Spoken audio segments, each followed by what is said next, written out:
Let's open our Bibles now to the book of Galatians. The book of Galatians, chapter 1, and we shall take time to read from verse 6 to verse 9. Galatians chapter 1, verse 6 to verse 9.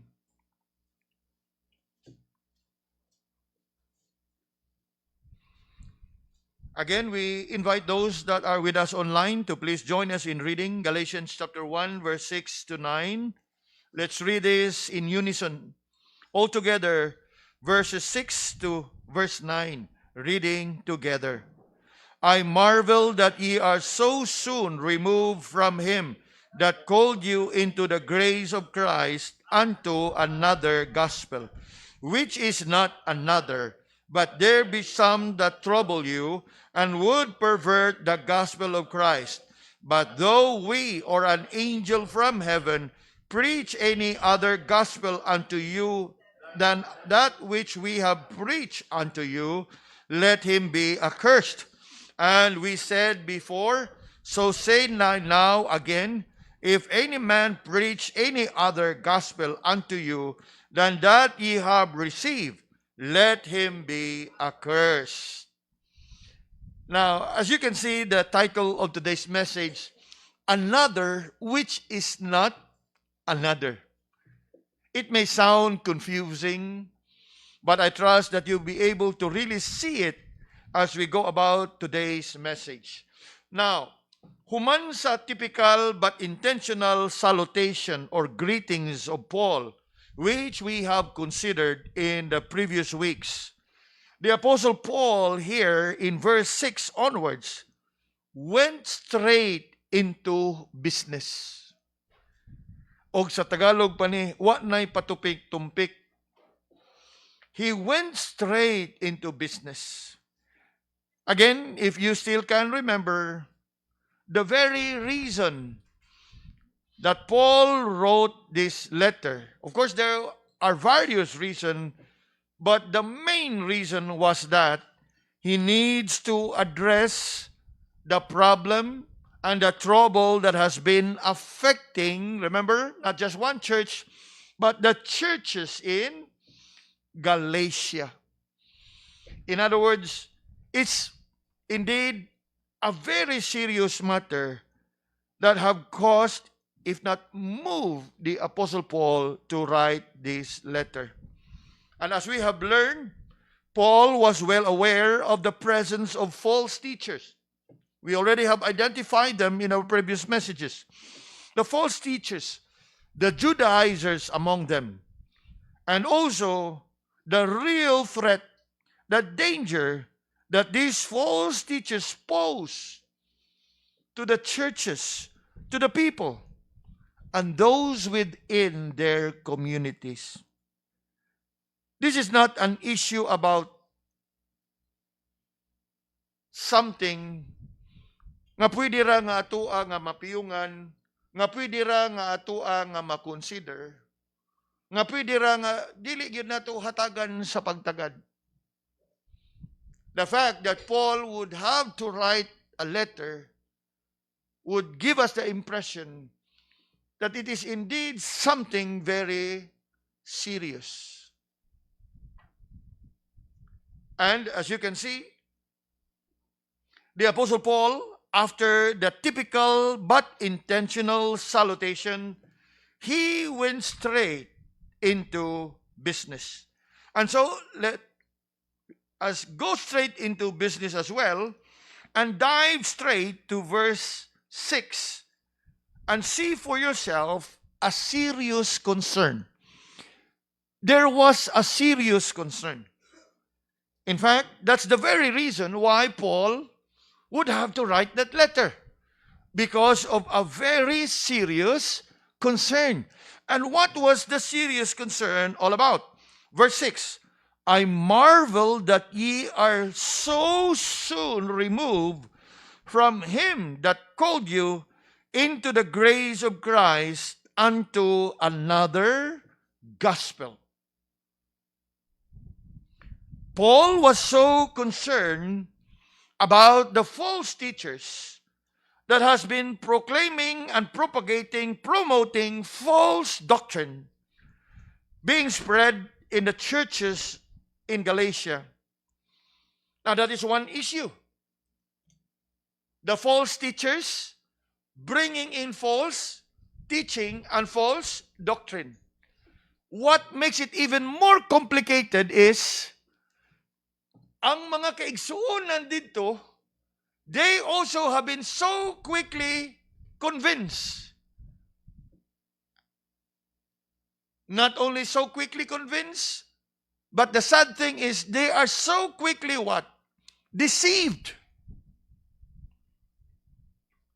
Siguro dili pa kayo maalarma si Apostle Paul kung sa iyahang pagkadungog nga naay mga false teachers bringing in false doctrines and false teaching, unya ang iya hadeng nadunggan nga gibatukan sa mga kaigsuonan, gisupakan sa mga kaigsuonan, gi-ignore, gi-reject sa mga kaigsuonan.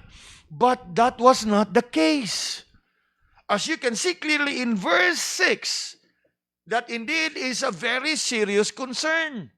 Kay lagi kung naalay ni sud og niabot nga false teachers, yet the brethren are firm and strong. Oops, you're preaching another gospel. You're not welcome here. I'm sure nga dili na kinahanglan si Apostle Paul. Gani siguro, Paul may still would write a letter, but the tone will not be like this. The tone may have been more of a commendation. Remember? The only letter that doesn't contain any commendation because he's so angry, disappointed, frustrated, everything mo gibati ni Apostle Paul. And that was indeed a very serious concern. How serious a concern? Now look at the words described here. I marvel. Now that word there, marvel, simply means I was amazed. I wonder. But the word marvel there, oftentimes we use it in reference to God in a positive sense. How marvelous, how amazing, how wonderful, in a good sense. But here, it is used in a negative sense. Dako gyud kayo kung kahibong. Og ato ning ihubad, dako gyud kayo kung kahibong. Og sa unsang pagkaunsaa, now, tanaw ha? That's the word marvel. Og unsay iyang gikahibungan? That ye are so soon, not even soon, but so soon. Ingon ana mo kadali nga lalingla. Ingon ana mo kadali nga nalipat. Ingon ana mo kadali nga nalimbungan. So soon.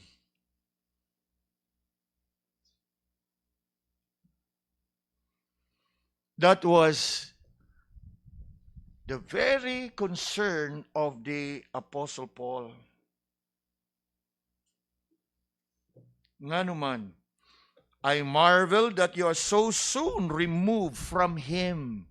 Now the word him here, some would attribute it as referring to himself, referring to Paul, as if he was the one who shared to them the gospel true. But if you look carefully, remove from him, the him here would refer more to Christ, not to him. Although he is an agent of the gospel, he was the one who preached the gospel, but in preaching the gospel, he brought the people into a relationship not with himself, but with Christ. Okay? Although, yes, I know some would interpret this, I marvel how you soon remove from him, referring to himself in a third person, from him who called you. But if you study carefully the text, it would be more about him referring to Christ, because it is the Lord who called these people unto salvation. He is indeed an agent of the gospel, a messenger for the gospel. And it was he, and through him, that the gospel was proclaimed to these people, which led these people into a relationship not with him, but with the Lord Jesus. And that is what concerns Paul. He is not concerned whether magkita pa sila ani og dili o kanusa pa sila sunod magkita. He was more concerned nga ang ilahang relasyon ngadto sa atong Ginoo.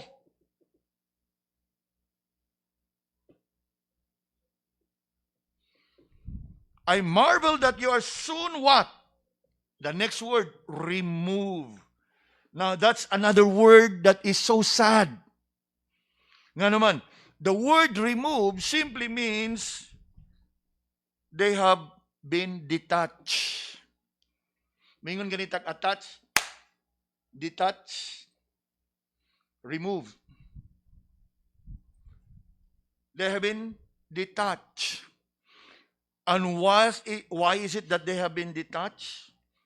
Because they have been enticed. They have been deceived. And as we look at the word they remove, being detached, they have turned away. That's the idea behind the word. They have turned away. And they have turned away from and turned into. Duha ni kabuok. When you are being removed, again, balikan to ha. Attach gani. Naaka diha. You are connected. But the word remove means there's a disconnection. You're being detached. And once you are detached, obviously, you're no longer connected. So you are on your own. And the idea can even stretch, since you are detached, you are now departing. Nahimuwag ka. And because you are now detached, you are departing, you are on your own. Kuha? And that is what makes it interesting when you do word study in the Bible, because one word can mean, it's a full range of meaning. When you are being removed, detached, you are on your own. And being on your own, you now have the tendency to deviate. And you deviate, what happens? You are diverted. And because you are diverted, what happens? You are actually departed. Nalayo ka. Now, I don't want to extend the time, but I want us to really understand. You know, when you study words in the Bible, it has a wide range of meaning. From that just word, remove. Again, the idea, anak, the fact that you are removed, you were once attached. And once you are removed, you are being detached. And the idea goes on. You are detached, you are on your own, you are prone to what? Deviation, diversion, and eventually, departure sa kamatuoran. Are we following? And that is what saddens the Apostle Paul. He was so sad. That's why he was so concerned to hear of what is happening in the churches in Galatia. That he cannot contain himself. He was so concerned that he cannot contain himself that, as I have said, his words here seems to be very polemical. Nga murag daang pangasaba o pagpahungaw. Again, when you read the Bible, you don't have the volume, the intensity of the voice. But if you study the words, ma-absorb niyo bugat ning iyahang buhian. And that's why I can tell you nga palaban si Apostle Paul dinhi because of this very serious matter affecting the church. He was so concerned that he spared no feelings sa iyahang nga pagpahungaw. Og sa atua pa ni, murabag iyahang gipahungaw ang iyahang pagkadismaya. ang iyahang frustration, ang iyahang disappointment. And what's the reason behind? So soon they have removed.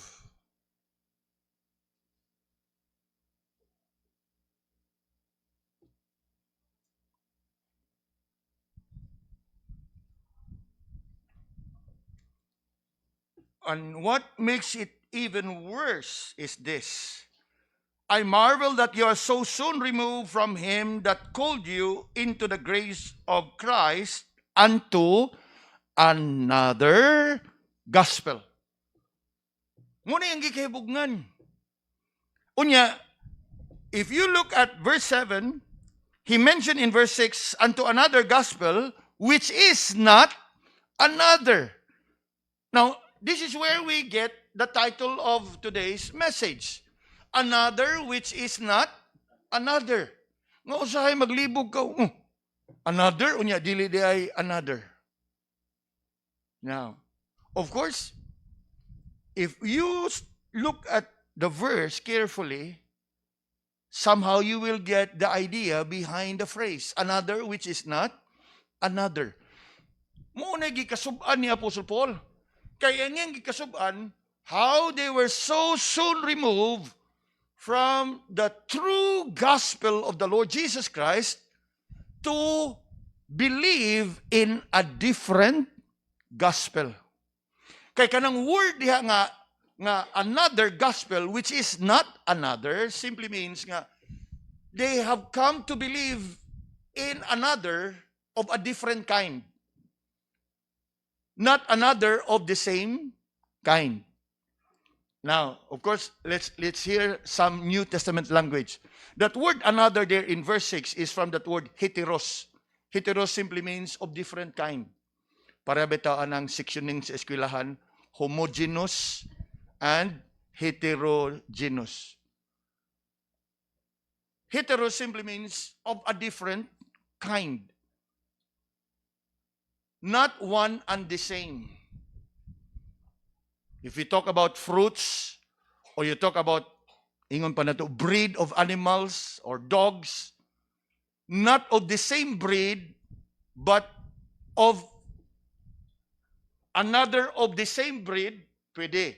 But this another here, another of a different breed. And somehow, Paul makes it clear that for you to believe in another gospel which is not another, what Paul is actually saying is, you are actually believing in a different gospel. But to say it's a different gospel is even inaccurate. You are actually believing something other than the gospel.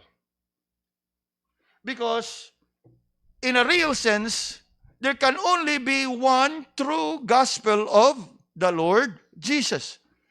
And any other gospel other than that, that is what Paul here means, you believe in another gospel which is not another. That's where we get our title.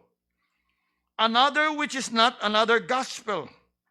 Another meaning of different kind.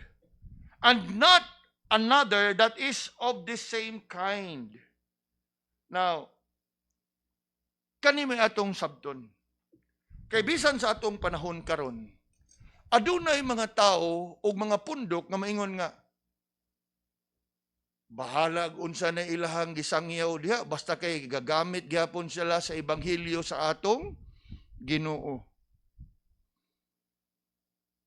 You know, mga kaigsunan, let's get it straight from the Lord Himself. Ang Ginoo mismo ningon, not everyone that say to me, Lord, Lord, shall enter the kingdom of heaven. Clear? Very clear. Meaning, dili tanan nga atong madungog diha nga gadala sa ngalan sa atong Ginoo, nga nagasangpit sa atong Ginoo, tinuod o nga makasulod gayod sa gingharian sa langit o makaangkon sa kaluwasan. In other words, I'm sure you've heard this many times. Ay, di lang ta maglalis, ana, Brad, kay parehas sa tagituan. Ebanghelyo sa atong Ginoo. Apan, there is a need for us to really scrutinize. Yes, it is the gospel of Jesus that saves. But what gospel do you believe? What gospel are you preaching? Because there are just too many varieties of the gospel out there. Of course, we may have heard of prosperity gospel.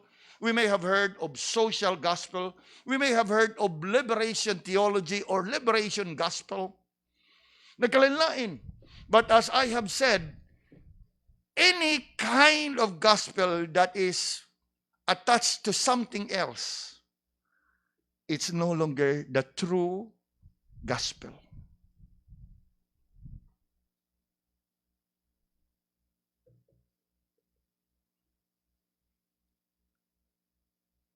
Unya, hinumdumi. Paul was so serious about it that he wrote a letter. And how can we allow ourselves, how can we afford to undermine the issue regarding the gospel? Now, of course, this is not to say nga we will be so militant nga moadto ta dito sa gawas magsangyaw ta ayaw magtuwa na kay dili na mao dili. It's for us to discern, for us to really see for ourselves nga dili tanan nga nagdala sa ngalan sa Ginoo nga gasangyaw kintahay sa ebanghelyo tinud-anay nga ebanghelyo sa atong Ginoo. And that is what Paul is saying here. He was so concerned, and in fact, as our first point would say, here is a serious concern. I marvel that you are so soon removed from him that called you into the grace of Christ unto another gospel, which is not another.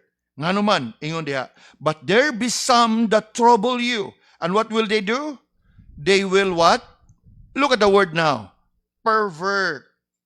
Now, that's another word that we must consider. Pervert. It brings the idea of twisting and turning, misrepresenting, distorting, and eventually destroying the gospel.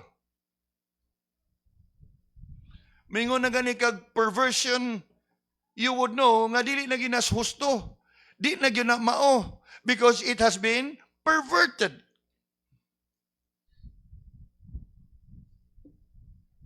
And yet, despite the perversion, mooy daghan kaayo karon nga mi sanay, mooy daghan kaayo karon nga mi katay, moo karoy daghan kaayo nga mi tubo pag-ayo.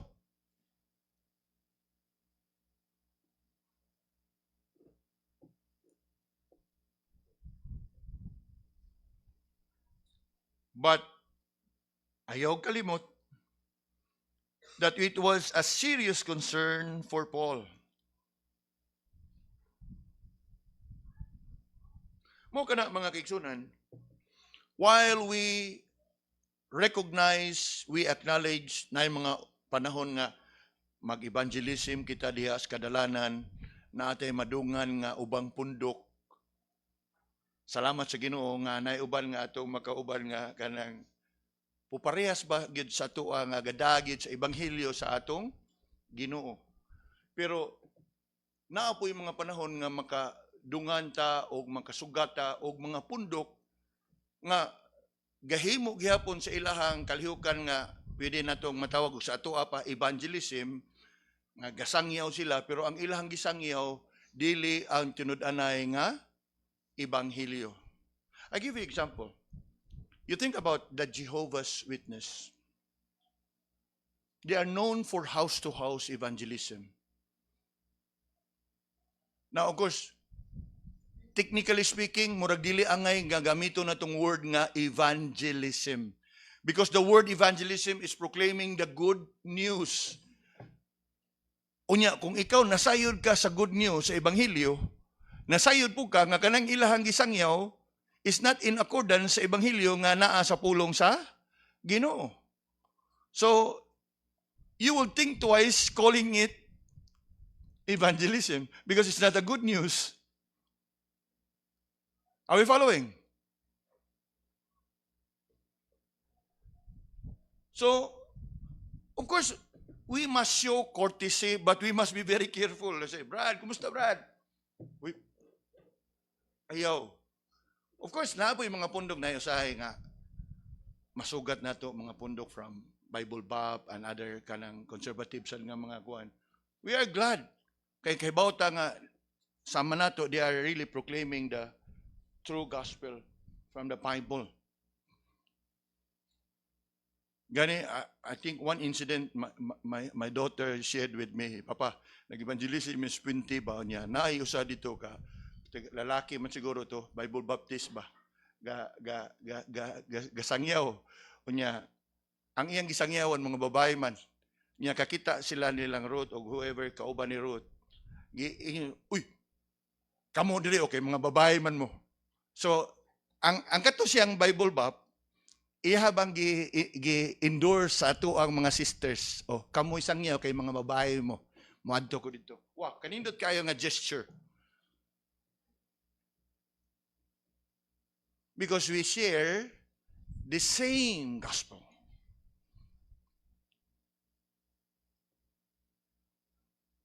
But we cannot say the same as we think of other groups. Jehovah's Witness, Mormons, disinti kayo na sila. But of course, recognizing our differences, we cannot agree with them. And siguro mga tanong, unsa may kalainan din nato nila pastor. Now, of course, when we think about evangelism and when we think about the gospel, it will bring us to these two main points. The gospel is all about the person and the work of Christ. Person of Christ. Who is Christ in the gospel? He is the Son of God. And He is God the Son. Sa ilahang version sa, ug ato lang gyapon tawgon, pardon me using the word ebanghelyo, sa ilang ebanghelyo, si Kristo di man Ginoo.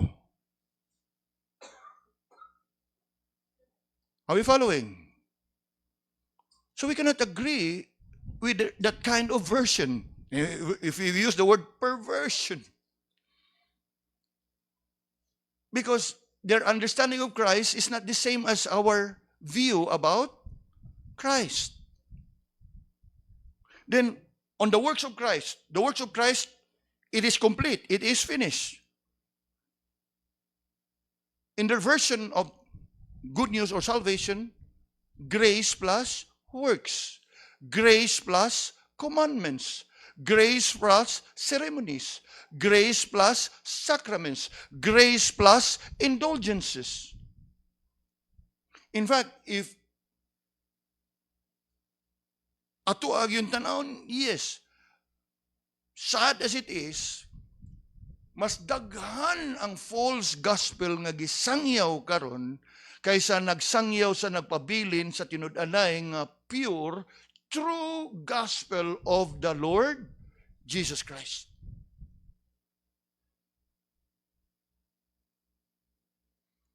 And to Paul, that was a very serious concern.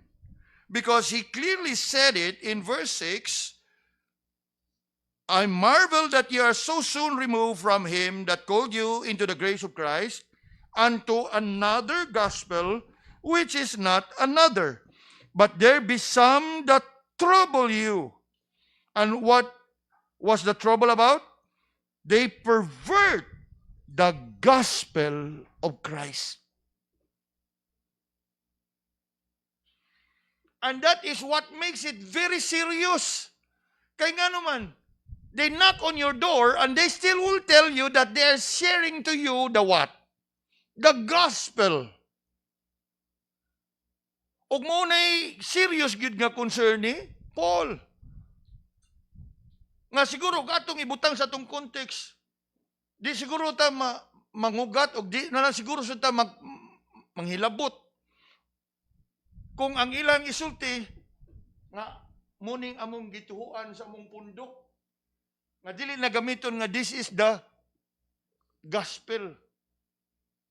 Kaya nga naman, The moment that you will use the gospel, now, deception is involved. Because what you are proclaiming is not the gospel from the Bible, not the gospel of the Lord Jesus. And if we can call it, it's a different gospel. And in the words of Paul, another gospel which is not another. Ug mao kana ang atong giatubang karon nagkalain-lain. There is what you may call a diluted gospel. Diluted in a sense, nga ang ilang isangyaw kanunay, Jesus loves you, Jesus loves you.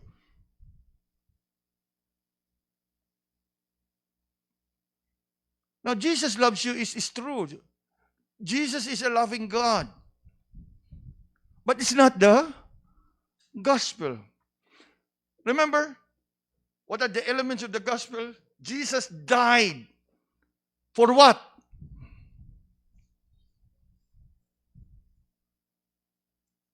For our sins. And that has to be emphasized.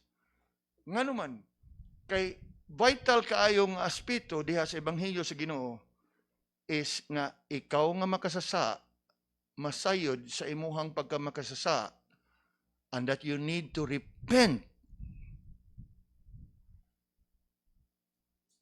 and surrender your life to the Lord. But diluted gospel, Jesus loves you. Come to Him. He will save you.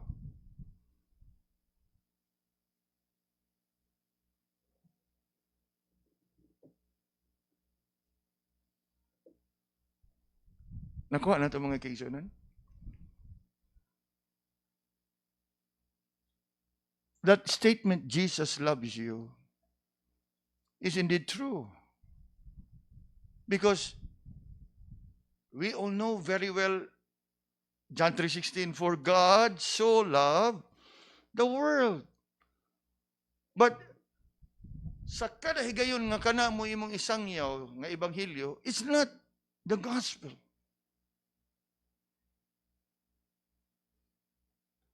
It's a diluted, if we can call it. And then there's another kind. Yes, you are saved by grace through faith. But that is just the beginning. You need to obey the law. That is a distortion. Diluted, distorted.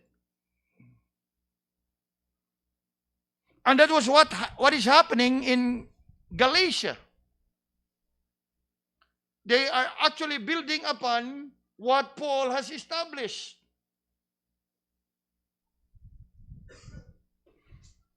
And that is why it has been a serious concern for the Apostle Paul. And sayri mga kaigsunan, as believers committed to the true gospel, we must stand firmly upon the truth of the gospel. There is no other gospel than the gospel of the Lord Jesus Christ. Muna nga ang title sa ato ang mensahe, Another which is not another. Any doctrine that adds or takes away from the person and the work of Christ at the cross, and that of His glorious resurrection unto salvation, is a false gospel.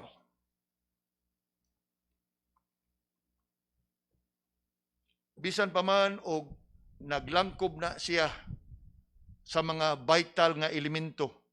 Nga naman, you think about all this gospel na ginakanunay ang ngalan sa ato ang Ginoo.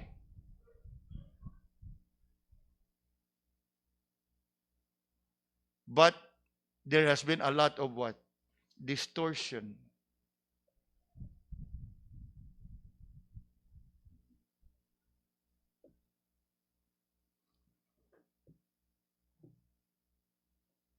Sayre mga kaigsunan,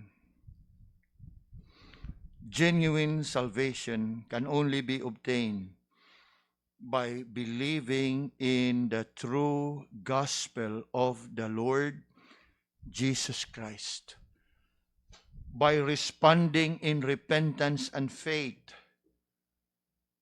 when we have heard the gospel of the Lord Jesus.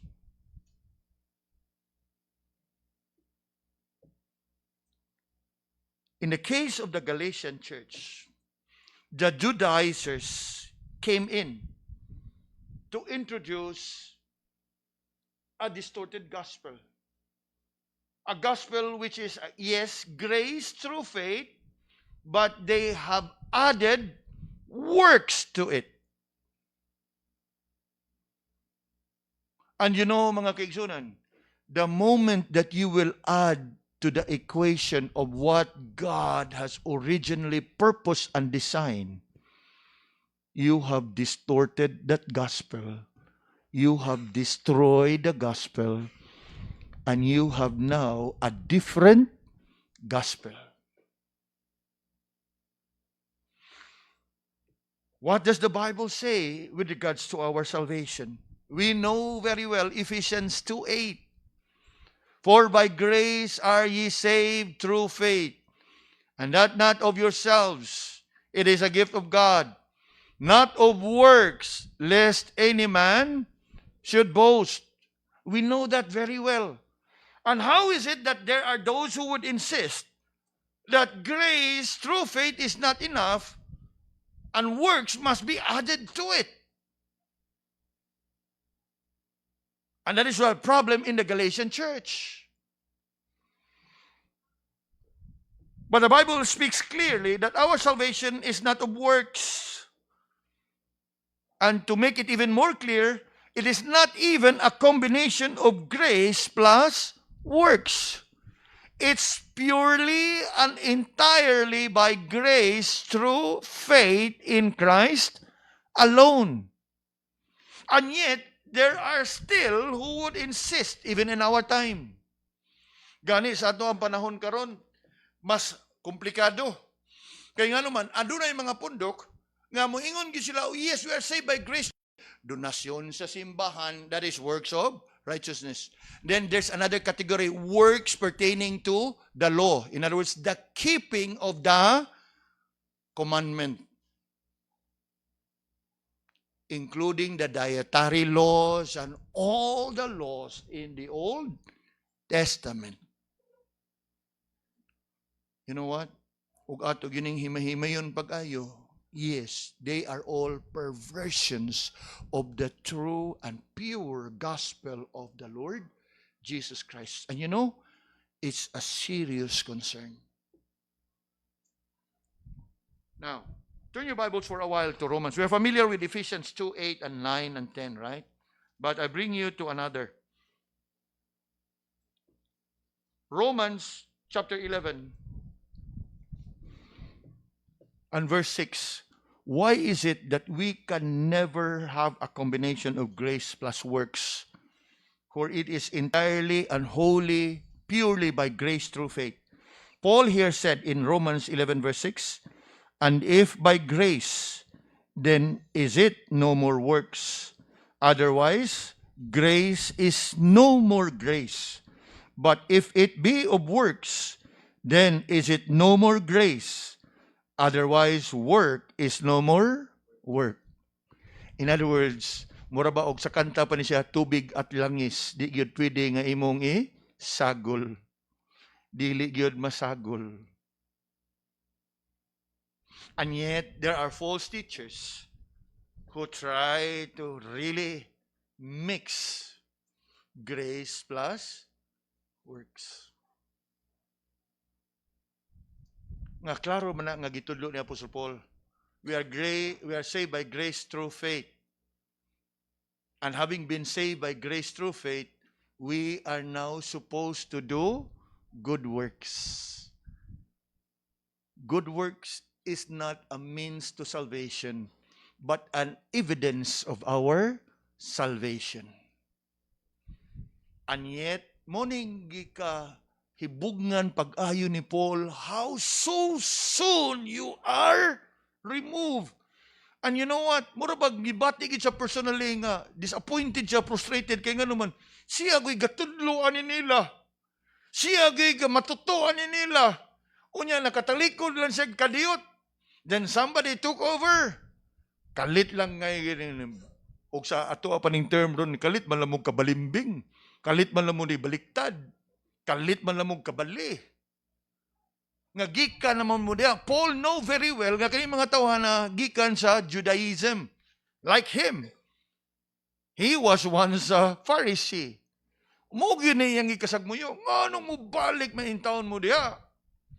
And that was indeed a serious concern to Paul. Now, from that serious concern, we move on to a straightforward confession. A straightforward confession. Verse 8. But though we or an angel from heaven preach any other gospel unto you than that which we have preached unto you, let him be accursed. So, prangka-prangka, straightforward. A straightforward confession. Unsay iyang gisulti diha? Sayri mga igsuon. Nga kung si bisan kinsa nga muanha kaninyo, nga musangya og lain nga ebanghelyo, wa gani siya mingon nga ayaw paminawa. Straightforward, let him be what? Accursed.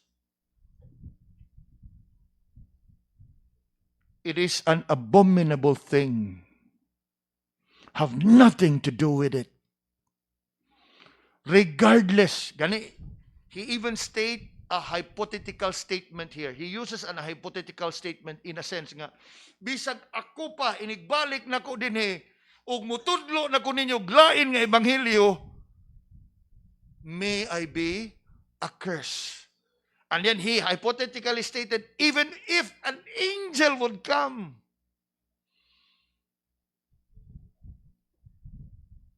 you know what the Apostle Paul is saying? You don't be intimidated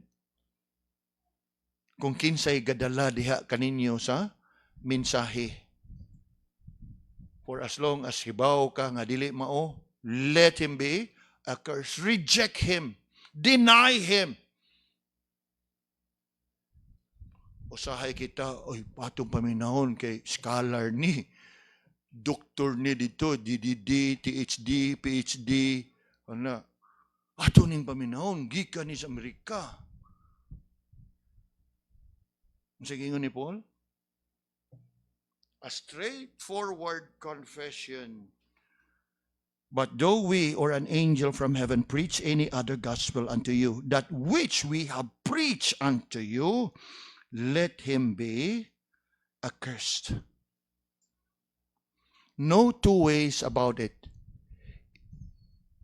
You're not supposed to accommodate. You're not supposed to associate. You know, like in our tradition, in our reform and biblical standards, we do practice biblical separation. While we cooperate with like-minded brethren, sharing the same view in the teachings and principles and the doctrines of the Bible, we are careful and mindful to separate from any deviation, any form of distortion pertaining to the gospel. We don't engage in cooperative evangelism. You know, now and then I would receive some ingon pa nato, brothers and sisters in the faith. They will knock on our doors, invite us to join sa ilahang mga fellowship, invite us to join sa ilahang mga tigom, invite us to join. In fact, in the very early days, anang karon dako naman kay na nga grupo. But at the very beginning, at the outset of it, ang organizers anang sikat naman, dako naman aron. I'm sure you've heard of this. Jesus Reigns. I think every November, mupuno gina sila og Pedro Kalungsod kanang muwa kanang sana dia isim seaside, mapuno gina nila. I once met the main people ani nila, they came here. And we sat down. Invited us to join kanang ilahang rally kay murag naman na sila parade kada November man siguro na, and all the denominations would join. Now of course ako silang gipasabot, with all due respect, I appreciate all your effort anang inyong kuan, but we take our stand. We don't engage in such a kind of gathering. Gani there were 3 of them. Unya, now dili ba sa pagkuan? There's only one brother in the Lord, but the 3 ladies they are so like, wow. Ingon pa nato kana bang kanang sociable ba nga kanang unsa may na pastor nga kanang persuasive power, and you know, iko kaning we practice biblical separation. And then they try to mo ba ana day na kung yes, there is what we call primary separation from wickedness and worldliness and sin. The secondary separation is separation from erring brother. Those who are not walking uprightly and those who are not walking in accordance to the teaching of the... And somehow, eventually, it was a cordial conversation, and I ended up praying. Para ba nga kuan na po sila. But bisan pa man niya they gave us some of their banners, t-shirts, stickers.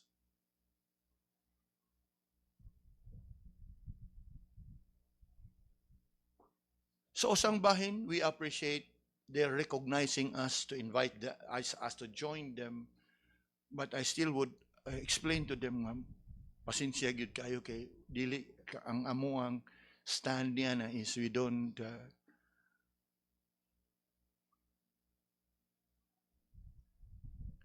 it's not that it is a false movement, but dili manggug ka kasiguro nga ang tanan nga imong kauban diha, you share one and the same view.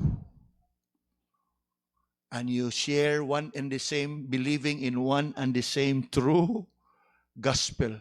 Kay bao naman ta nga sa ato ang panahon karon kanang gitawag og oikomene or the ecumenical movement. Evangelicals and Catholics together. The World Council of Churches together.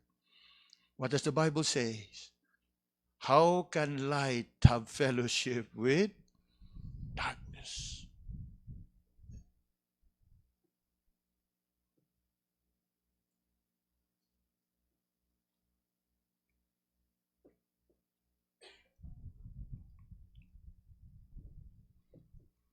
From that straightforward confession, now we come to the last verse 9. A strong condemnation. Of course, you already have heard and read of a strong condemnation in verse 8, the last part, but it becomes stronger in verse 9. And so I reserve our third and last point, a strong condemnation. So from a serious concern to a straightforward confession, now a strong condemnation. Look with me in verse 9. As we said before, so say I now again, if any man preach any other gospel unto you than that ye have received, let him be accursed. Remember, iya nang gisulti daan in verse 8. Iya pag yung gikaduha. Maingon nga, mainumdum sa Bible school sa una. When something is repeated twice, that must be important. And what was repeated twice? Let him be accursed.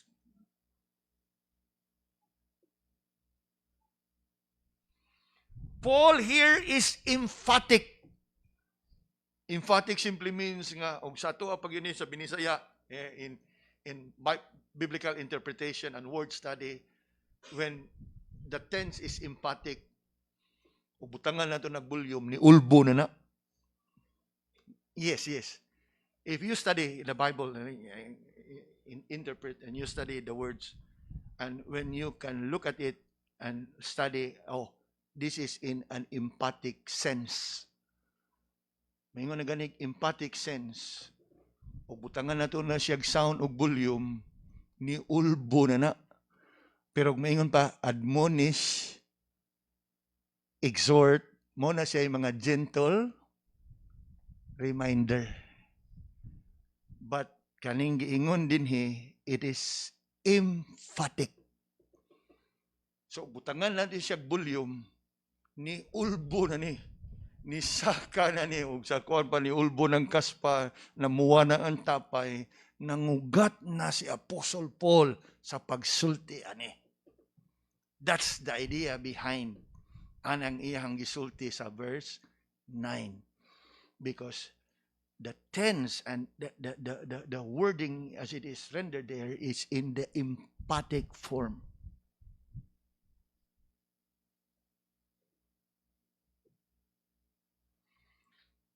All is emphatic in regard to those who preach any other gospel than that which the Galatians have received from him. And to him, he pronounced a what? Let them be accursed. And that word there, accursed, is that New Testament word, anathema. And that word anathema simply means, let them be devoted unto destruction.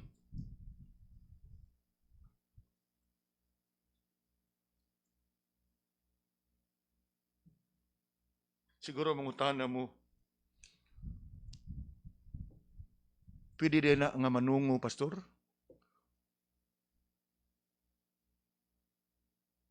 Because the word here, ug ato ni siyang isubay ug ihubad sa Binisaya, tunglo man ni. Yes. This was a kind of a righteous indignation. Kay ang ilahang gibuhat, dili ni siya iya nga buhat sa Ginoo.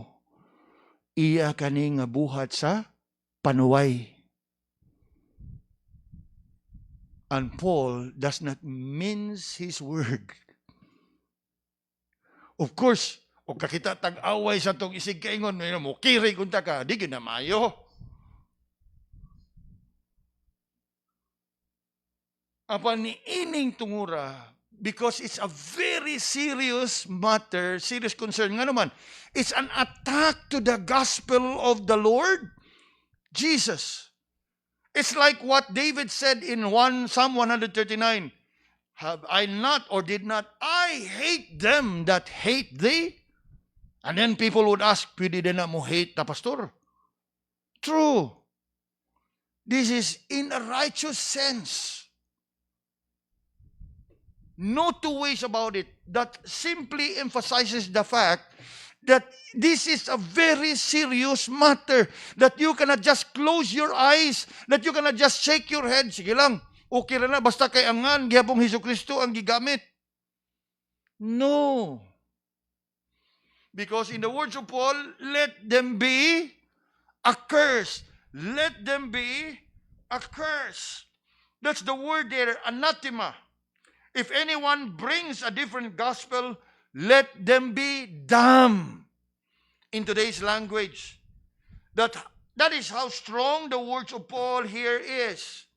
Paul was so passionate about the gospel, and that he would hear anyone or anything added unto the gospel, to him it is anathema, meaning it's a serious matter. It's a no-nonsense matter. It's a non-negotiable. That he can only say one thing, anathema. Now, katon tag bagong award na, basig natin kaaway mo, kalit tag anathema. Nga nga itong gikaaway, wag yung kalibutan. I bring you another word, another verse in which Paul used this. Turn to 1 Corinthians chapter 16 and verse 22.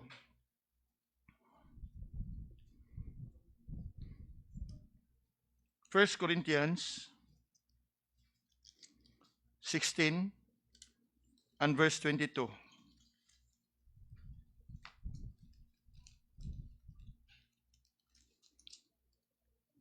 Now, gani may siguro nga atong eksaminon atong kaugalingon. Mahitungod ani. Ngano man.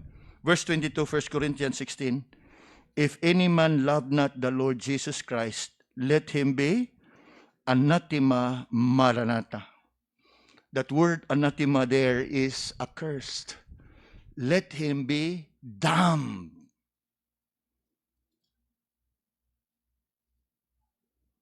Damned. Bugat kay na. Minumdum lang ta itong komedya kaniadto nga Amerikano nga nisakay sa barko ba niya kay pura bisita naman isa na ang damyo. Damyo biraha. Yang Amerikano gibalikas. Mura pag nasuko ang Amerikano damyo. Ang damyo mo na birahon. Di ba? Damyo bitana. Unya kay pa Amerikano good. Sa ato pang yan pagtuo nga gibalikas eh.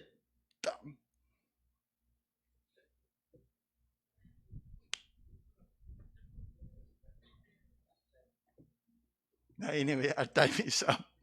Ato na, munong na guruta. No? A serious concern, a straightforward confession, and a strong condemnation. Let him be accursed. Sayri mga kaigsunan, that pertaining to the gospel of the Lord Jesus Christ, it's a no nonsense. You cannot allow nor afford, even accommodate any kind of deviation, more so distortion of the gospel. It's a serious matter. Siguro, pwede pa siguro nga maka-accommodate kita, lain-lain man kita o pamagis pag-awit while we sing hymns and spiritual songs. Others may sing choruses using contemporary tune. But as far as the gospel is concerned, we cannot take it lightly. Now, we learn this and we study this not for us to become militant nga makig-away kita, but for us to be forewarned. As we often hear, to be forewarned is to be forearmed. Nga sa mga panahon nga siguro tayo makasuod ta dinhi na usaha sigayon nga naatay bisita nga mo wali dinhi nga siguro magtuo ta nga the next thing we hear is it's a different gospel. Then we be able to discern. Now, of course, when we be able to discern, nga, uy, marag di man tumao. Now, with all due respect, inikauman na lang po, di na lang sa nato sila invite on, balik. You know? Di lang sa ito mag-create bag scenario nga, kanaog diha.